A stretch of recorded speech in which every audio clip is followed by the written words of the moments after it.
I like the way that MSN is calling Georgescu far-right populist. It's a return to tradition. Because if you read the European media, it's ultra-nationalist. And I'm thinking, like, at this rate, they're going to run out of epithets. Because if Georgescu is far-right, then what does that make Trump? Like, if you look at the policies that Georgescu is proposing, then Trump must be like ultra instinct far right, super ultra mega omega level far right. But yeah, no, like they're using the classical one, the far right populist, right? So being popular is bad, being elitist is good. Now, I will tell you what I think about Georgescu, right? As a Romanian. And I'm going to upset a lot of people. I understand how the internet is. You can't have firm stances on any issue. But my stance is that he's a grifter. He's a charlatan, if you will, and I'm saying this based on his history. Like, when you look back, he worked with environmentalist groups. He worked in progressive circles. For me, it's like seeing Vosh, the content creator Vosh or Hassan Piker, all of a sudden speaking right-wing themes, right? Like all of a sudden saying that they're a conservative, going at CPAC, shaking hands with J.D. Vance. I would personally not believe this change of heart. I would be like, this is a little bit bizarre. It's a little bit bewildering. I don't trust the person. And so I cannot support Mr. Georgescu. I said that the previous elections as well. I'm more of a libertarian-oriented person. I affiliate myself more with American culture. I want to see American culture in Romania, and I don't think that Georgescu can do it. The other person that was competing with him, Lasconi, was a progressive, so neither of the candidates were satisfactory to me. With that out of the way, canceling elections in democratic nations is abhorrent. It's beyond abhorrent. It seems that our strategic partners from over the ocean, the Americans, agree with me on this take. They don't like the fact that elections were canceled in Romania, and if I'm not mistaken, at this point, the American embassy doesn't even talk to the Romanian government simply because they do not view anyone here as being legitimate. The previous president was supposed to be elected for 5 years. He overstayed, so now he resigned, and in his place is an intermediary president. And so the Americans, like, can you finally get your elections so we can know who to talk with? Like, can you have someone that has legitimacy? Can you share our values? Like, J.D. Vance's speech within the European Union was very clear and concise. In fact, J.D. Vance's speech, and again, it's not just J.D. Vance's, it's the American establishment view of Europe, is that we're losing our way. We are using censorship as a crutch. We are using various forms of cracking down on our citizens in order to keep the elites in power. And the worst example from the European Union, the very worst thing that J.D. Vance could come up with, was the cancelling of elections in Romania. Again, like, he was very specific about these things, and he insisted in people understanding that if you guys want something from us, the Americans, in other words, our military, to defend you from Russia, you gotta share our values. And one of our core values is free speech, and something that we hold even above free speech seems to be the freedom of people to vote for their representatives. In other words, the elections, right? And so we're in a precarious position right now, especially in Romania, because we're very close to Russia. We do require the Americans' help. The European Union doesn't have an army to protect us. The Americans do. And so we do care about what the Americans think. And doing stuff like this, arresting the man in public,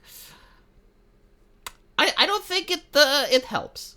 Now, what I think this is, at least the way it looks, it's a media circus. So apparently they arrested him while he was driving, and the press was nearby. The press was informed. They managed to capture footage of him being pat down against a wall, and they took him to questioning. Couldn't you have summoned him for questioning? Like, what, are you afraid that he would have fled the nation? Are you afraid that he would have run away from the country? Why couldn't you have done it the normal way, right? Like when the police wants to talk to someone, they can just call him to the station. And I'm pretty sure he would have gone. Why was there a need to stop him in traffic? And why was the press there? Do you want him to win the elections? Because again, like, I'm not a big fan of him. Like, there are other nationalists in the country that I think would do a much better job than him, both ideologically, charismatically, in their ability to talk with foreign leaders and stuff. Like those people, like for instance, Gigi Becali. Well, Gigi Becali said he doesn't like Georgescu because he's a collectivist, and Gigi Becali is also the only person in Romania that has said J.D. Vance should shut the fuck up because the Frankfurt School brought the Democrat policies to Europe. And I was like, okay, well, so we have a politician that at least understands the fundamental basics of political philosophy. At least he knows how to rebuck someone that's like J.D. Vance, right? Which is coming down with accusations and pointing the fingers at Europe. And we do have a politician that's also a nationalist that is basically saying, no, you're wrong, J.D. Vance. Here are the arguments why. And I want to make people understand, like, I'm not supporting Gigi Becali because I like him as a politician, or I think he is the Muad'Dib, the Messiah. No, he's actually quite low on the totem pole. And my point is that if you can get someone that's low like Gigi Becali, which is better than Georgescu, like imagine what's on top of the totem pole. Like we have other people that can do the job better. Again, that are more charismatic, that I know for sure that they are strong in their beliefs and they don't do it because they're grifting, that are more competent when discussing and negotiating with other world leaders. And so I personally don't want Georgescu, but it seems that the government is doing everything in its power to get this man elected. Like, what the fuck are you doing? Even if you don't get him elected, like let's say that they don't allow him to run for the president, because at this point, why not? You know, if you cancel elections, you can do that too. All he has to do is to nominate whoever the fuck he wants.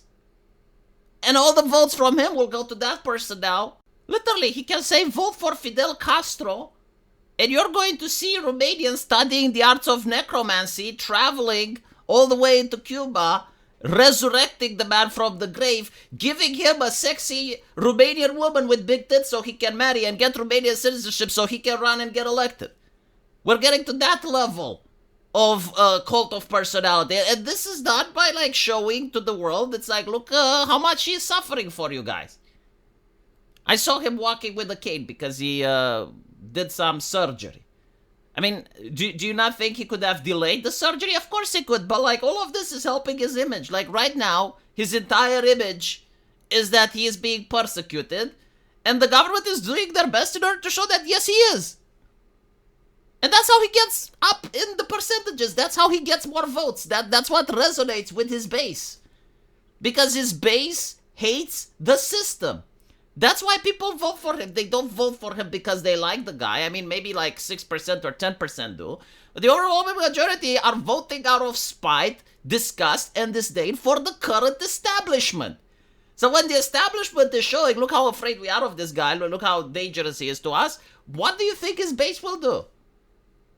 This is unreal. And by the way, like what's even worse than Georgescu as president is Georgescu as prime minister. Like he could actually endorse someone and run as him as the prime minister position. And again, the mind-boggling thing is that this is not a new guy. The system is aware of him. He was proposed as prime minister back in the day. He has been grifting for longer than I've been alive. He have grifted under or with most of the politicians in Romania at some point in time. And so if he was the man of Moscow, if he was like the clone of Putin, why did they allow it to get this far? You know, like why didn't they investigate him? And if they found him guilty of something, why didn't they do that before the election? You're doing it now out of desperation. You're going to get this guy elected. Again, from my point of view, because I know there are going to be a lot of haters that are like, oh my god, V, you don't support him. I don't fucking care. The president of Romania is more like a honorary position, right? Like he can be impeached.